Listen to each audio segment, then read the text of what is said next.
Once, in a time when humanity was racked by epidemics of fear and the world was beset by the turmoil of war, a peaceful valley lay apart from it all, nestled between the guarding walls of high mountains. In that place, no armies clashed, no mobs sought victims by torchlight, and no inquisitors exacted righteous vengeance in the name of deity or despot. The secluded valley was serene and beautiful, though its serenity was a lonely one, and its beauty melancholy. Every sound in the valley, from the gurgling splash of the streams to the wind in the boughs of the ancient forest, seemed like a sigh of longing. The lands beyond had been bright and welcoming once, but no more. Life beyond its walls had become hard and unforgiving. Only the valley's serenity remained untouched by the cruelty which infected the world. It was a timeless sliver of peace, drifting slowly into the warmth of myth. In the valley, sleek rainbow trout jetted through snow-melt pools and streams. Like living gems, they glittered and dove in the crystal-clear water. Small herds of swift roe deer ran in the deep glades, always alert for predators who might enjoy a meal or two of venison. Fat, chirping marmots weaved and dodged the eternal attentions of sharp-eyed eagles on the high meadows. And then, of course, there were 3 other inhabitants, dwelling in a pair of tiny cottages, one on each end of the valley floor. The great forest separated the tidy homesteads. Only a thin, wavering path beneath the overstory suggested their connection. One of the cottages was home to a little maid and her mother.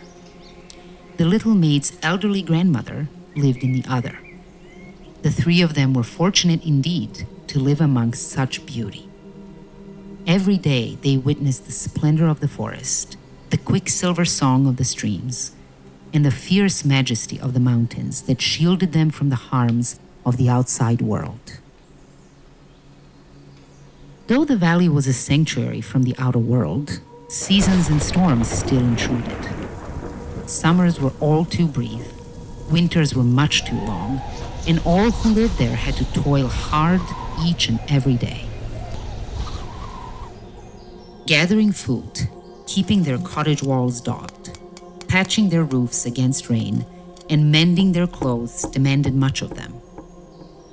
They lived without fear of the violence and turmoil that raged outside, but the 3 who sheltered in the valley had to work hard: mother, grandmother, and little maid. Now, it might be supposed that the little maid suffered terribly in her loneliness, where there was scant rest and no chance for friends or play. It is true, she wanted friends, but she did not suffer.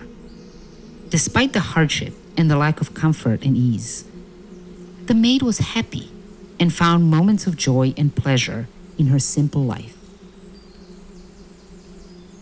She took special delight in walking the path to her grandmother's, who was very old and wise and could see many things that others could not. Although the old one lived by herself on the other side of the great forest, she was not lonely, for she was never really alone. The spirit ancestors, echoes of the ancient bloodline from which she was descended, often came to her and kept her company.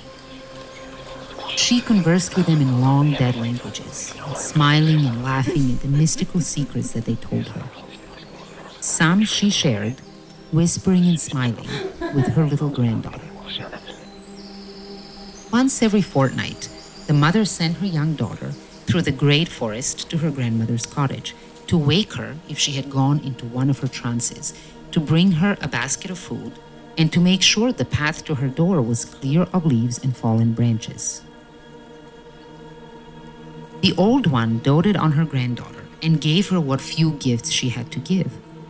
When the little one was tall enough, her grandmother gave her a bright red cloak with a deep pointed hood.